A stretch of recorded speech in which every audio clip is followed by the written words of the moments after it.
नमस्कार students, Nishant academy में आप सभी का स्वागत है। इस वीडियो से हम लोग निशांत एकेडमी यूट्यूब चैनल पर एक बहुत इंपॉर्टेंट सीरीज स्टार्ट कर रहे हैं जो कि है डिस्क्रिप्टिव पेपर सीरीज। अगर आप ऐसे गवर्नमेंट एग्जाम को टारगेट कर रहे हो जहां पे एक सब्जेक्ट डिस्क्रिप्टिव पेपर है, तो कहीं ना कहीं बच्चे हमेशा वरिड होते हैं कि सर इस एग्ज़ाम की तैयारी कैसे करें, क्योंकि कोई है नहीं जो एग्जैक्ट फॉर्मेट बताए कि किस तरह की चीज़ें गवर्नमेंट एग्ज़ाम के अकॉर्डिंग होती है, क्या एग्जामिनर चेक करना चाहता है। तो इस पूरी सीरीज से आप सभी को बहुत हेल्प होने वाला है। अगर आपका जो एग्ज़ाम है उसके अंदर एक सिलेक्शन स्टेप डिस्क्रिप्टिव एग्ज़ाम का है, तो इस डिस्क्रिप्टिव एग्ज़ाम में generally essay writing, precise writing, letter writing, application writing, कहीं कहीं पे ईमेल राइटिंग का भी फॉर्मेट पूछा जाता है। तो वे सारी चीज़ें जो आपके एग्ज़ाम में पूछी जाती हैं अलग अलग तरह के गवर्नमेंट एग्ज़ाम में, उन सभी चीज़ों को हम लोग इस पूरी सीरीज़ में कवर करेंगे। बहुत हेल्पफुल होने वाला है। अभी देखो CSIR का अगर पेपर कैंसिल नहीं होता है तो यहाँ पे जो पेपर 3 है वो भी डिस्क्रिप्टिव का ही होने वाला है। इसके अलावा CBSE की जो नॉन टीचिंग पोस्ट आई हुई है, अगर आपने उसके लिए भी अप्लाई करा हुआ है तो वहाँ भी आपको डिस्क्रिप्टिव पेपर का एक स्टेप देखने को मिल जाएगा सिलेक्शन प्रोसेस पे।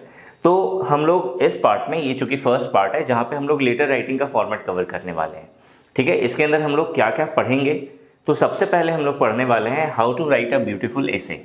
आप कैसे एक अच्छा एसे लिख पाओगे, ठीक है। ये बहुत इंपॉर्टेंट होता है क्योंकि पहले तो दिमाग में यही आना चाहिए ना कि आप पहला इंप्रेशन कैसे बनाओगे एग्जामिनर पर, ठीक है। सेकंड जो है वो है स्मार्ट स्कोरिंग फॉर्मेट, ठीक है। आपको पता है कि फॉर्मेट क्या है, तो सभी जानते हैं कि एक ट्रेडिशनल फॉर्मेट है, लेकिन एक स्मार्ट स्कोरिंग फॉर्मेट क्या है, ऐसी क्या चीज़ें हैं जो कॉमन होती हैं लगभग लगभग में सारे एसे में, और अगर हम लोग सारे एसे में इन सब चीज़ों को अगर हम लोग ऐड करें तो बहुत ही अच्छे से आप चीज़ों को एक्सप्लेन कर सकते हो, बहुत स्मूथली आप एसे को लेकर के चल सकते हो, पूरा फ्लो आपका मेंटेन होगा और एग्जामिनर आपको पूरे अच्छे मार्क्स यहाँ पे देगा। तो स्मार्ट स्कोरिंग फॉर्मेट बहुत इंपॉर्टेंट है। उसके बाद जो थर्ड है वो है कंटेंट्स। बहुत बार दिमाग में ये आता है कि सर कंटेंट क्या लिखें, बहुत सारी चीज़ें ऐसी होती हैं कि आप एग्जैक्टली सोच नहीं पाते यार इस तरह का टॉपिक है, इसके अंदर क्या कंटेंट होगा। लेकिन आप सोचो, आपको एग्जैक्टली पता है कि इसके अंदर इस स्टेप पे इस तरह की चीज़ें डाली जाएंगी, इस स्टेप पे ये डाला जाएगा, इस स्टेप पे ये डाला जाएगा, इस स्टेप पे ये डाला जाएगा। तो यहाँ पे क्या होगा, यहाँ पे आप चीज़ों को बहुत ही आराम से ड्रैग कर सकोगे, आप चीज़ों को समझ सकोगे और उसके बाद लिख पाओगे, ठीक है। तो कंटेंट हम लोग यहाँ पे कवर करेंगे, बताएंगे इस वीडियो में। मैं आपको बताऊंगा कि क्या क्या कंटेंट आपको ऐसे के अंदर डालना है, ठीक है। फिर व्हाट नॉट टू डू, आपको क्या नहीं करना है, ठीक है। ये बहुत इंपॉर्टेंट है। जब भी मैंने इवैल्यूएशन सीट चेक करी है बच्चों की, तो हमेशा मुझे ज़्यादातर वो चीज़ें दिखी हैं जो नहीं करना था और उन्होंने कर दिया, जिसकी वजह से उनके मार्क्स क्या हो गए, कम हो गए। तो व्हाट नॉट टू डू ये बहुत इंपॉर्टेंट है, आपको क्या नहीं करना है, ठीक है। और लास्ट है how to score more marks, आपको कैसे अच्छे मार्क्स लेकर के आने, कैसे आप अपना फर्स्ट इंप्रेशन बना पाओगे, कैसे आप इतना अच्छा लिखोगे सामने वाला जो है वो एक बार रीड करके बोले वाह मज़ा आ गया भाई, इस तरह का ऐसे होना चाहिए। इसके अलावा एक चीज़ हम लोग और डिस्कस करेंगे, वो है एसे की लेंथ। एसे की लेंथ क्या होनी चाहिए, क्लियर। तो ये सारी चीज़ें हम लोग इस पार्ट में कवर करने वाले हैं जो है कि पार्ट 1, ठीक है। सबसे पहले बात करते हैं एक ट्रेडिशनल फॉर्मेट की। आपको ये चीज़ें पता होती हैं हमेशा कि अगर ऐसे आया है लिखने को तो आपको क्या लिखना है। तो बेसिकली एक ऐसे के अंदर हम लोग हमेशा जनरली क्या लिखते हैं, एक टाइटल देते हैं, उसके बाद इंट्रोडक्शन होता है, फिर बॉडी होती है, फिर कंक्लूजन होता है। ये बच्चा बच्चा जानता है, ठीक है। एक एकेडमिक एग्जाम का प्रिपरेशन करने वालों को भी ये पता होगा, लेकिन यहाँ पे ये एक एकेडमिक एग्जाम नहीं है। यहाँ पे आप क्लास 8 क्लास 9 का एग्जाम नहीं दे रहे हो। यहाँ पे हम लोग एक ऐसा एग्जाम टारगेट कर रहे हैं जो कंप्लीटली एक नेशनल लेवल का एग्जाम है। तो इस नेशनल लेवल के एग्जाम को अगर आपको बीट करना है, इस कंपटीशन को अगर आपको बीट करना है, तो ओवरऑल आपको साम दाम दंड भेद हर चीज़ें अपनानी पड़ेगी, तब जाकर के आपका सिलेक्शन होगा। तो यहाँ पे हम लोग एक स्मार्ट फॉर्मेट सीखेंगे, किस तरीके से आप अपने एसे को बहुत अच्छे से मेंटेन करके लिखोगे ताकि आपके मार्क्स बहुत अच्छे आए, ठीक है। सो सबसे पहले हम लोग बात करते हैं कि एक ब्यूटीफुल एसे को कैसे लिखा जाता है। देखो, एक एसे का मेजर 3 पार्ट होता है। अगर आपने इन तीन चीज़ों पे अपनी पकड़ बना ली तो आपका एसे का मार्क्स कहीं नहीं जाने वाला। आप श्योर है 85% से ऊपर मार्क्स लेकर के आओगे अपने एसे में, ठीक है। सबसे पहला और सबसे इंपॉर्टेंट होता है प्रेजेंटेशन एंड फॉर्मेट। ये हमेशा फर्स्ट इंप्रेशन बनाता है टीचर पे, और आपको पता है कि first impression is the last impression. अगर आपने पहला इंप्रेशन बना लिया एग्जामिनर पे तो आप एक सिंपैथी ले लोगे उसका, ठीक है। जहां सिंपैथी आई तो जो मार्क्स मिलने वाले थे आपको, उससे आपको प्लस हमेशा मिलेगा। ठीक है, तो ये बहुत इंपॉर्टेंट है समझना कि प्रेजेंटेशन एंड फॉर्मेट क्या है, किस तरीके से हम चीज़ों को रिप्रेजेंट करें। ठीक है, दूसरा है good hand writing and clean writing. ठीक है, अब देखो यहाँ पे क्या है कि बहुत सारे बच्चों की हैंड राइटिंग बहुत ही खराब होती है, बहुत ही गंदी होती है। मैं उन्हें ये नहीं कह रहा कि आपको मोतियों की तरह लिखना है, बेसिकली आपको इस तरह की हैंड राइटिंग लिखनी है ताकि सामने वाले को समझ में आए कि आपने लिखा क्या है।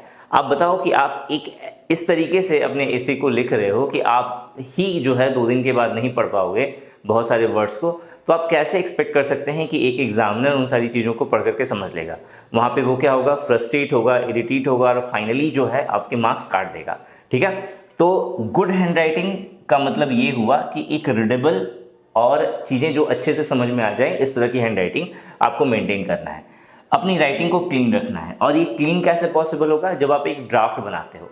ड्राफ्ट का मतलब ये है कि जब आपको ऐसे दिया गया है या जब आपको एक टॉपिक मेंशन करा गया है, तो उस सिचुएशन पे आप पहले ही किसी एक रफ कॉर्नर पे आप चीज पहले ही डिसाइड कर लो कि मुझे पहले क्या लिखना है, फिर क्या लिखना है, फिर क्या लिखना है, कौन कौन से पॉइंट्स डालने हैं, उसे शॉर्ट में कहीं पे समराइज करके लिख लो।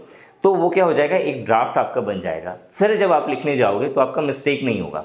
ठीक है, कि मतलब आपने लिख दिया ये लाइन गलती से, फिर आपने उसे काट दिया, फिर उसके बाद फिर से याद आया कि अरे ये लिखना था। ठीक है, वो चीज़ आप नहीं करोगे। ठीक है, और तीसरा है ग्रामर एंड वोकैबुलरी। ठीक है, तीसरा जो रूल है या तीसरा जो सेक्शन होता है वो होता है ग्रामर का और वोकैबुलरी का। एग्जामिनर चेक करता है कि आपकी ग्रामर पे पकड़ है या नहीं, आपकी वोकैबुलरी पे पकड़ है कि नहीं, आप चीज़ों को सही तरीके से लिख पा रहे हो या नहीं। ठीक है, तो ये 3 चीज़ें हैं जहाँ पे आपको वर्क करना है। पहला मैं आपको बता दूंगा, आपका क्लियर हो जाएगा, और ये चीज़ आपको इस वीडियो में मिल जाएगी बहुत अच्छे से। Good hand writing and clean writing, ये आपके प्रैक्टिस पर डिपेंड करता है। आप जितना प्रैक्टिस करोगे चीज़ों को उतना अच्छा समझोगे। और ग्रामर एंड वोकैबुलरी ये भी अगेन प्रैक्टिस से होगा। इसके लिए देखो, बहुत सारे टीचर आपको ये कहेंगे कि ये बुक से आप ग्रामर अपना स्ट्रांग कर सकते हैं। ठीक है, अपना वोकैबुलरी जो है न्यूज़पेपर पढ़ करके स्ट्रांग कर सकते हैं। मैं आपको सिंपल सा एक लाइन कह रहा हूँ। देखो, राइटिंग है ये क्रिएटिव राइटिंग। ठीक है, डिस्क्रिप्टिव राइटिंग का मतलब क्या हुआ, क्रिएटिव राइटिंग। तो यहाँ पे चीज़ें जो है बहुत ही क्रिएटिव होती हैं। आपको क्रिएटिव का मतलब क्या हुआ, क्रिएटिव का मतलब हो गया आपने पहले कुछ ऐसा करा, फिर थोड़ी देर के बाद आपको लगा यार ये चीज़ ऐसे अच्छा नहीं लग रहा है, इसे अगर मैं इस तरीके से करूँ तो ये और बेस्ट तरीके से रिप्रेजेंट होगा। तो अगर आप अपनी राइटिंग को बार बार लिख रहे हो तब जा करके आप पकड़ पाओगे कि आप कहाँ पे मिस्टेक कर रहे हो। तो इसके लिए आपको वेट नहीं करना है कि यार मुझे कोई टॉपिक देता, मुझे कोई बताता कि किस किस टॉपिक पे ऐसे आएंगे, तब जा करके मैं स्टार्ट करूँगा। नहीं, वो अलग चीज़ें हैं, वो जब मिलेंगी तब मिलेंगी। आपको जो सामने दिख रहा है आप उस पर लिखना शुरू करो। आप अपने पेरेंट्स पे लिख सकते हो, आप अपने फैमिली पे लिख सकते हो, आप अपने बारे में लिख सकते हो, आप अपने फ्रेंड्स के बारे में लिख सकते हो, आप अपने स्कूल कॉलेजेस में आपने जैसा लाइफ बिताया आप उसके बारे में लिख सकते हो। तो इससे क्या होगा, इससे आपकी राइटिंग इंप्रूव होगी। आपने एक बार लिखा, फिर कोशिश करिए उससे और अच्छा लिखने का, फिर कोशिश करिए उससे और अच्छा लिखने का। किसी और ने लिखा है आप उससे कंपेयर करने की कोशिश करिए। आप अगर न्यूज़पेपर अगर आप पढ़ते हैं तो न्यूज़पेपर में आपने कोई आर्टिकल पढ़ा, उसे अपने शब्दों में लिखिए। लिख करके फिर आप मैच करिए कि इस आर्टिकल को जिस तरीके से पेपर में लिखा गया है मैं उससे कितना बेस्ट लिख पा रहा हूँ, या फिर मैं उसके कंपैरिजन में प्लस हूँ या माइनस हूँ। ठीक है, तो कंपैरिजन से ही आपको समझ में आएगा कि आपको और कितना इम्प्रूव होना चाहिए। ठीक है, तो क्लियर हो गया ये तीनों पॉइंट कि आपको कहाँ कहाँ पे इम्प्रूव करना है। नेक्स्ट आते हैं प्रेजेंटेशन एंड फॉर्मेट पे। प्रेजेंटेशन एंड फॉर्मेट में मैं सबसे पहले बात करूंगा स्मार्ट फॉर्मेट पे। ठीक है, अब हम लोग बात करते हैं यहाँ पे स्मार्ट फॉर्मेट की। बेसिकली देखो, स्मार्ट फॉर्मेट में आता क्या है, तो सबसे पहले आता है टाइटल। ठीक है, टाइटल लिखना है। उसके बाद आपको हमेशा जब भी आप ऐसे राइटिंग स्टार्ट करोगे तो एक कोट्स के साथ या स्लोगन के साथ या फिर कोई भी रीसेंट इवेंट हुआ हो, ठीक है, जो न्यूज़ में है या न्यूज़ में कुछ ऐसी बातें कही गई है जो बहुत ज़्यादा पॉपुलर हो गई हो, आप उनसे स्टार्ट करिए ऐसे को। अब याद रखना, जो आपका टॉपिक है उसके रिलेवेंट ये कोट होना चाहिए। मतलब जो कोटेड लाइन होगी आपकी, फर्स्ट कोटेड लाइन, वो आपके थीम के अकॉर्डिंग होनी चाहिए। यानी कि आप कुछ भी उठा के डाल दे रहे हो। आपसे पूछा गया है क्लाइमेट चेंज के बारे में और आप सस्टेनेबल डेवलपमेंट के बारे में एक कोट लिख रहे हो, ये गलती मत करना। सपोज करिए कि आपको वुमेन एम्पावरमेंट का एक टॉपिक दिया गया, उसमें आप चाइल्ड डेवलपमेंट का कोट्स अगर वहाँ पे आप डालोगे तो वो बिल्कुल इररिलेवेंट हो गया। तो आपको कोशिश करना है कि जो आपको टाइटल दिया गया है, जो आपको थीम दी गई है, आप उसके अकॉर्डिंग कोट, स्लोगन या रिसेंट जो इवेंट है या कोई न्यूज़ है आप उसे कोटेड करो, ठीक है। और उसके बाद जो नेक्स्ट स्टेप होता है वो होता है इंट्रोडक्शन का। अब याद रखना, इंट्रोडक्शन जब भी स्टार्ट होगा, बहुत सारे बच्चे ये करते हैं पेपर में कि उन्होंने क्या करा कि कोट से तो स्टार्ट करा, टाइटल दिया, फिर उसके बाद उन्होंने एक कोट लिखा, ठीक है। कोट लिख करके उसके बाद इंट्रोडक्शन वो देना शुरू करते हैं। अब ये जो कोट होता है वो इंट्रोडक्शन से बिल्कुल अलग होता है, ठीक है। ये गलती नहीं करनी है, ये बिल्कुल नहीं लगना चाहिए कि ये कोट को जबरदस्ती यहाँ पे घुसाया गया है। आपको हमेशा याद रखना, फ्लो मेंटेन करना बहुत ज़रूरी है। फ्लो कब मेंटेन होगा? जब आप चीज़ों को एक दूसरे से कनेक्ट करोगे। हर एक पैरा को अपने पिछले वाले पैरा से क्या करना पड़ेगा? कनेक्ट करना पड़ेगा किसी न किसी तरह से। ये एक दिन में पॉसिबल नहीं है, बट अगर आप कोशिश करोगे तो बहुत अच्छे से, बहुत ही स्मूथली ये कवर हो जाएगा, ठीक है। और 15 से 20 दिन का प्रैक्टिस चाहिए। अगर आपने 15 से 20 दिन अच्छे से प्रैक्टिस कर लिया, प्लस आपने किसी एक ऐसे पर्सन से इवेलुएट करवा लिया अपने पेपर को जो जानकार है, जिसे नॉलेज है चीज़ों की, तो फिर आपके मार्क्स वहाँ से इंप्रूव होने शुरू हो जाएंगे, आपके अंदर इंप्रूवमेंट दिखनी शुरू हो जाएंगी, ठीक है। तो आपने जो कोट लिखा हुआ है, जो आपकी जो कोटेड लाइन है, ये कोटेड लाइन हमेशा इंट्रोडक्शन से क्या होनी चाहिए? कनेक्ट होनी चाहिए। ऐसा लगे कि इंट्रोडक्शन इसी से निकल रहा हो, ठीक है। इसके बाद नेक्स्ट स्टेप आता है बॉडी का। अब बहुत सारे बच्चों का डाउट ये होता है कि सर हम इंट्रोडक्शन तो लिख रहे हैं लेकिन हमें समझ में नहीं आ रहा है कि इंट्रोडक्शन में लिखना क्या है, ठीक है। बहुत बार ये होता है कि इंट्रोडक्शन को बॉडी वाले एरिया में डाल दिया गया है और जो बॉडी वाले एरिया में लिखना चाहिए था उसे इंट्रोडक्शन में घुसा दिया गया है। तो ये गलती आपको नहीं करनी है, ठीक है। यहाँ पे मैं आपको बताऊंगा कि इंट्रोडक्शन के अंदर कौन कौन से कंटेंट डाले जाते हैं, बॉडी के अंदर कौन कौन से कंटेंट डाले जाते हैं, ये सभी चीज़ें हम लोग इस वीडियो में डिस्कस करेंगे। और फिर जो नेक्स्ट स्टेप आता है वो होता है कंक्लूजन का, ठीक है। कंक्लूजन में जो सबसे बड़ी मिस्टेक मैंने देखी है स्टूडेंट्स की, वो ये देखी है कि वो अपना क्रिटिसाइजिंग व्यू रखते हैं। मतलब उन्होंने क्या करा, अगर कोई गवर्नमेंट की पॉलिसी के ऊपर में लिखना है तो उन्होंने भर के क्रिटिसाइज कर दिया, दिल खोल के जो भी मन में था, जो भी अंतरात्मा में था, सारा निकाल दिया, सारा गुस्सा निकाल दिया। वो चीज़ नहीं करनी है, ठीक है। कंक्लूजन में एक और चीज़ देखने के लिए देखा गया है कि बच्चे हमेशा क्या करते हैं कि कंक्लूजन जब भी आता है, ठीक है, ये कंक्लूजन जब भी लास्ट में वो देते हैं, उसे बहुत छोटा सा 1 या 2 लाइन में फटाफट लिख करके बस खत्म करते हैं कि कहानी खत्म हो गया, ठीक है। ये चीज़ नहीं करनी है। आपको कंक्लूजन हमेशा ऐसा रखना है कि सामने वाला पढ़े, जब आपका ऐसे जब फिनिश हो रहा है तो वो सेटिस्फाइड होना चाहिए अंदर से कि हाँ ये कंप्लीट है पूरी तरह से, ठीक है। सेटिस्फाइड होना चाहिए, प्लस एक पॉजिटिव इमोशंस निकल के आना चाहिए कि हाँ भाई ये जो है ये मजा आ गया, ऐसे ही होना चाहिए, ठीक है। तो कंक्लूजन के अंदर क्या क्या इंक्लूड करना है वो भी मैं आपको इसी वीडियो में बताने वाला हूँ, ठीक है। और लास्ट में जो आज तक मैंने देखा है कि हार्डली 1% या 2% स्टूडेंट कर रहे हैं, वो क्या होता है कि जब भी आपका पूरा ऐसे कंप्लीट हो जा रहा है, ठीक है, तो आपने कितने वर्ड्स में इस ऐसे को कंप्लीट करा है इसे मेंशन करना ज़रूरी होता है। तो लास्ट में टोटल वर्ड काउंट लिख करके आपको ये टोटल कितने वर्ड हुए हैं उसे मेंशन करना बहुत ज़रूरी होता है, स्पेशली गवर्नमेंट एग्जाम में अगर ऐसे पूछा गया है तो बहुत कम बच्चे हैं जो इस चीज़ को मेंशन करते हैं। ये चीज़ मेंशन करना अभी के समय में बहुत ज़रूरी हो गया है, ठीक है। तो ये सारी चीज़ें हैं जो आपको एक स्मार्ट फॉर्मेट देती हैं। अब यहाँ पे एक डाउट जो स्टूडेंट्स के मन में हमेशा रहा है वो ये कि सर एक ऐसे की लेंथ कितनी होनी चाहिए, एक ऐसे को कितना लंबा लिखना चाहिए, कितने वर्ड्स में एक ऐसे कंप्लीट होता है। तो बेसिकली ये ध्यान रखो कि अगर आपसे ऐसे का लेंथ बोला नहीं गया है, बताया नहीं गया है नोटिफिकेशन में कि आपको कितने वर्ड्स के अंदर ऐसे लिखना है, ठीक है, तो उस सिचुएशन में एक स्टैंडर्ड ऐसे जो होता है वो 400 वर्ड से लेकर के 550 वर्ड्स के बीच में होता है। अगर आप इस वर्ड में अपना ऐसे कवर कर लेते हो तो ये बहुत ही आइडियल ऐसे माना जाता है, ठीक है। अगर आप 600 वर्ड से ऊपर जाते हो तो उस केस में ये जो ऐसे है ये बहुत लेंदी हो जाता है। अगर आप 250 वर्ड से नीचे जाते हो तो ये बहुत ही कम, जैसे कहते हैं ना आपने कुछ नहीं दिया, ठीक है, जहाँ पे आप पूरा अपना थॉट प्रोसेस का 1% ही डाल पाओगे आप इस 150 वर्ड्स में, ठीक है। लेकिन कुछ एग्जाम्स में जैसे CGL वगैरह सब में 250 वर्ड्स में ही लिखने पड़ते हैं और उसमें भी बच्चे बहुत प्रैक्टिस करने के बाद अपना बेस्ट दे पाते हैं, ठीक है। तो 250 तो बहुत कम हो जाता है, एटलीस्ट 300 है। जैसे कुछ बैंकिंग एग्जाम है जहाँ पे 350 मेंशन कर दिया जाता है कि 350 वर्ड्स में ही आपको ऐसे कंप्लीट करना है, तो ये बड़ा सही होता है। मतलब 350 वर्ड्स में कंप्लीट हो गया तो इसमें आप बहुत ज़्यादा डाटा की भी ज़रूरत नहीं है, आप छोटे छोटे पॉइंट्स को बहुत अच्छे से कवर करके यहाँ पर डाल सकते हो, ठीक है। तो ये है स्मार्ट फॉर्मेट। इसके बाद हम लोग बात करते हैं प्रेजेंटेशन में आपको क्या क्या डालना है। ठीक है, देखो ये बहुत कम बच्चे हैं जो इस चीज़ को जानते हैं। प्रेजेंटेशन में अगर आप माइंड मैप, चार्ट या बुलेट पॉइंट्स को डालते हो अपने एसे के अंदर, ठीक है, खासकर ये कहाँ पे डालना है, तो फिर इंट्रोडक्शन में कभी नहीं डलाएगा भाई मेरे। ठीक है, इंट्रोडक्शन में बहुत सारे बच्चे डालते हैं इस चीज़ को। इंट्रोडक्शन में इसे डालना ही नहीं, बॉडी पार्ट के अंदर डालना है। जब आप लिख रहे हो, बॉडी आपने स्टार्ट करा, जैसे सपोज आपको कुछ लिस्ट आउट करना है, तो उस लिस्ट आउट को आप बुलेट पॉइंट्स के द्वारा भी कर सकते हो। ठीक है, बुलेट पॉइंट्स का मतलब देखो बहुत सारे बच्चे क्या करते हैं, एक पॉइंट यहाँ पे लिखा, फिर दूसरा पॉइंट यहाँ से स्टार्ट कर दिया, फिर तीसरा पॉइंट यहाँ से स्टार्ट कर दिया। वो काम मत करो। ठीक है, आपको पेज बचाओ मत, पेज बचाओगे तो दिक्कत होगी फिर बाद में। ठीक है, बहुत अच्छे से मेंशन करो। एक पॉइंट यहाँ मेंशन करा, दूसरा पॉइंट यहाँ इसके नीचे मेंशन करो, तीसरा पॉइंट इसके मेंशन करो। ठीक है, बहुत ज़्यादा डिजाइनिंग नहीं करनी है, बस नीट एंड क्लीन रखना है, सिंपल रखना है चीज़ों को।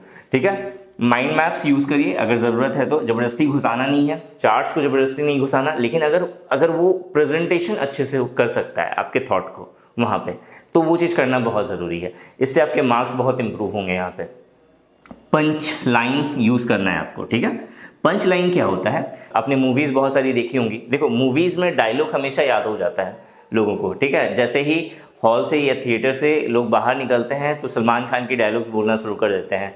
ठीक है, या फिर किसी और एक्टर की डायलॉग बोलना शुरू कर देते हैं जो आपके फेवरेट हो। ठीक है, तो उसी तरीके से पंच लाइन बहुत इंपॉर्टेंट है। अगर आप पंच लाइन को सही तरीके से मेंशन करोगे अपने इसे में, तो वो बहुत इफेक्टिव होता है। वो एग्जामिनर पे एक हिट करता है, एग्जामिनर के दिल पे भी और एग्जामिनर के दिमाग में भी।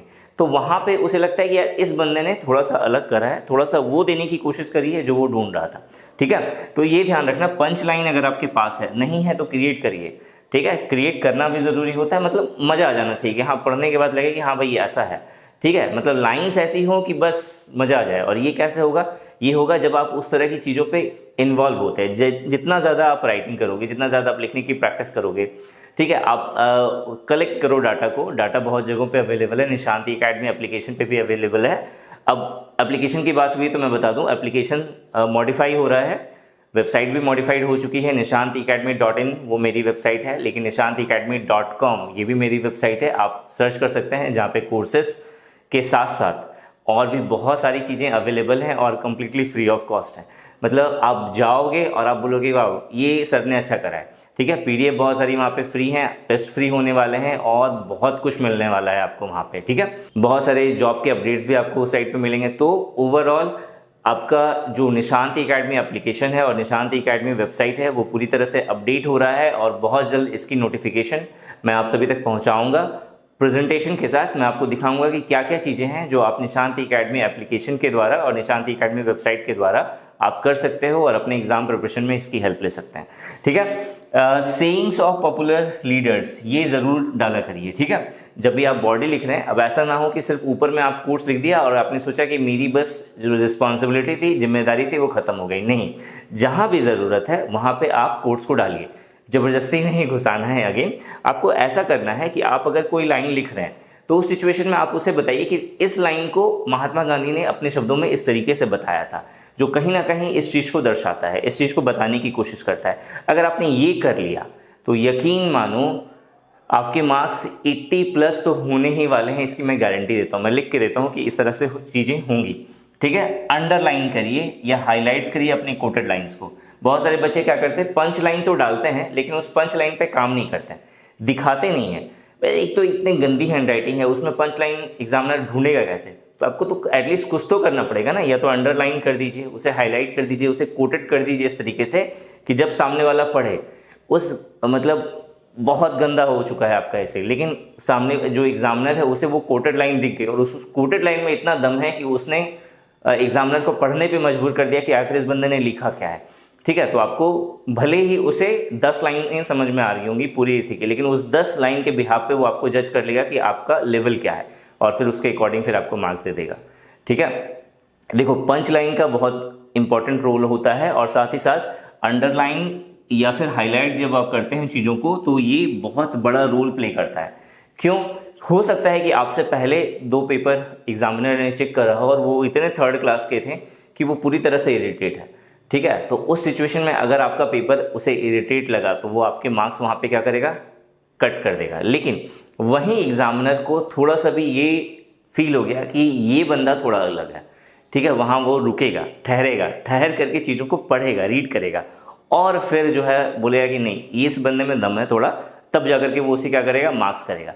तो इस तरह की चीज़ें करो, ठीक है। ये एक दिन में पॉसिबल नहीं है बट पॉसिबल है अगर आप अच्छे से करते हैं तो, ठीक है। और मेंटेन फ्लो ऑफ राइटिंग, ठीक है, फ्लो ऑफ राइटिंग ज़रूर मेंटेन करिए, क्योंकि एक बार अगर एग्जामिनर ने पढ़ना शुरू कर लिया, ठीक है, और उस जैसे ही उसने स्टार्ट करा और वो पढ़ता गया, पढ़ करके वो उसे लगा अरे मैं तो लास्ट पे आ गया, और इस बंदे ने, इस लड़के ने कितने अच्छे से स्टार्ट करा है और मुझे पता भी नहीं चला ये खत्म कब हो गया, तो वहां पे आपके मार्क्स 90 हो जाएंगे, ठीक है।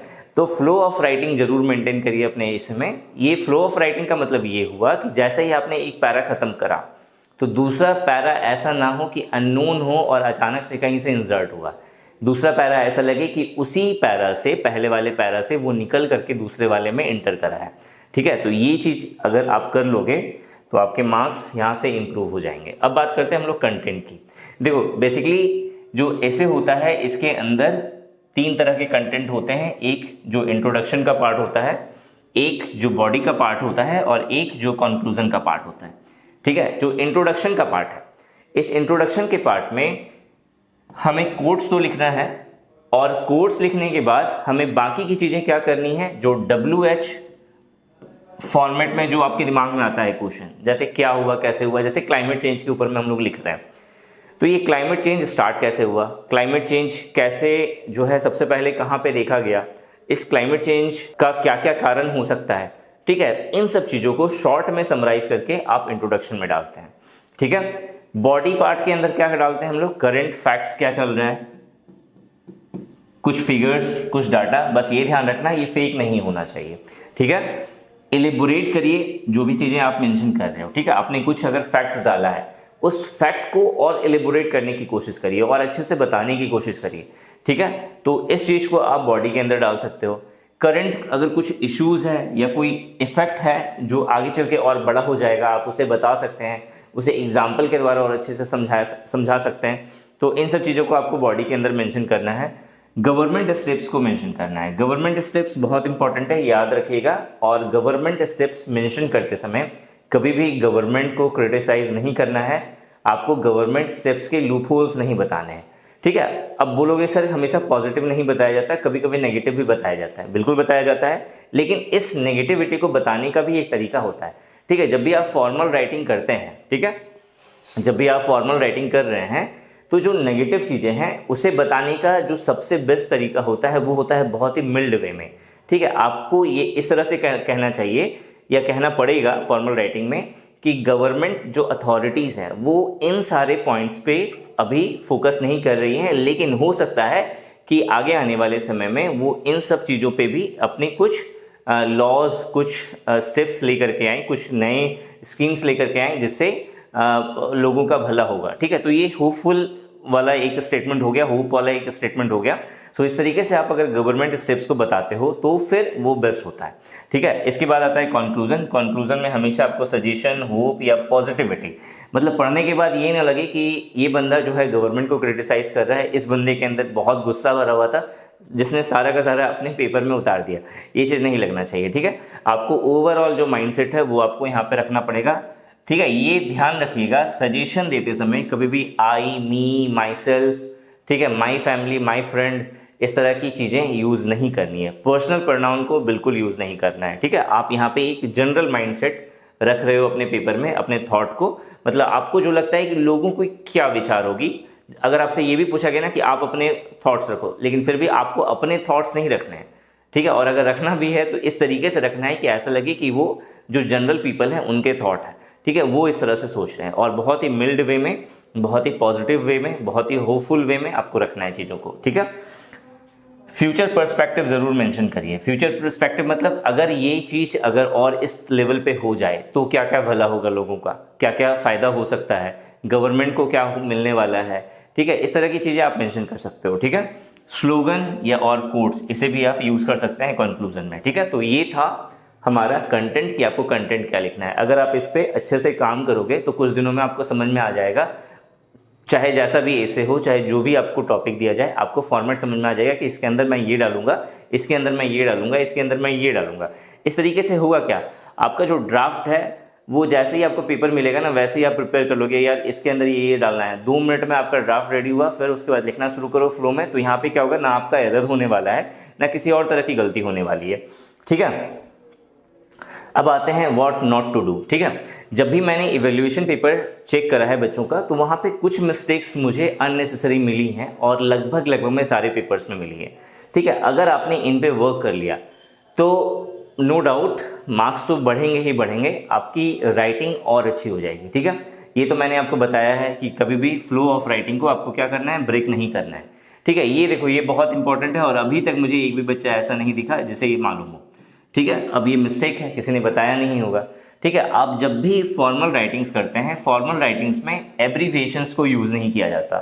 एब्रीविएशंस का मतलब ETC dot, EX dot, EG dot, EXT, इन सब चीज़ों का यूज़ मत करिए, ठीक है। एग्जाम्पल को फॉर एग्जाम्पल पूरा लिखना पड़ेगा, आप EG लिख करके छोड़ दोगे तो ये गलत हो जाएगा, ठीक है। फॉर्मल राइटिंग में ये इशू होता है, ठीक है। तो फॉर्मल राइटिंग में इस तरह की चीज़ें आपको यूज़ नहीं करनी है। Do not criticise the government, ठीक है, ये मैंने आपको बता दिया। Do not go out of the theme, जो आपको थीम दिया गया है आपको उससे बाहर नहीं जाना है। एक बच्चे का मैं पेपर चेक कर रहा था, वुमेन एम्पावरमेंट पे वो लिख रहा था टॉपिक, ठीक है। अब वुमेन एम्पावरमेंट पे वो लिख रहा था, फिर बाद में उसने एजुकेशन डाल दिया।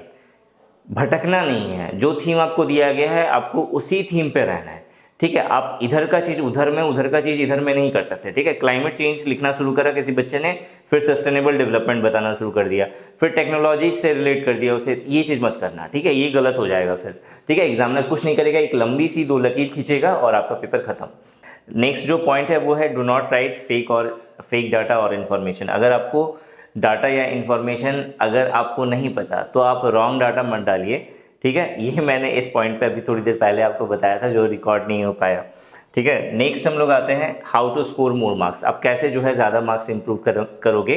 तो हालांकि ये सारी चीज़ें मैंने डिस्कस कर ली हैं, लेकिन इसमें ये पॉइंट जो है मैंने नहीं बताया है और जो मुझे अक्सर जब भी मैंने इवैल्यूएशन से चेक करी है मुझे देखने को मिली, ये है क्या कि जो पंचुएशंस एरर है और जो कैपिटलाइजेशन एरर है इस पर कोई नहीं काम करता, ठीक है। मैक्सिमम स्टूडेंट्स का मैंने देखा है कि पंचुएशन एरर, जैसे कि कहाँ पे फुल स्टॉप देना है, कहाँ पर कॉमा यूज़ करना है, कहाँ पे सेमी कॉलन है, कहाँ पे इन्वर्टेड कॉमा लगाना है, किसे अंडरलाइन करना है, ठीक है, कहाँ पे हाइफन देना है। तो इन सब चीज़ों पे वर्क करिए, ठीक है। इन सब चीज़ों को का ध्यान रखिएगा कि पंचुएशंस कहाँ कहाँ पे सही तरीके से यूज़ करना है। इसके अलावा कैपिटलाइजेशन एरर भी जो है बहुत ज़्यादा मुझे देखने को मिला।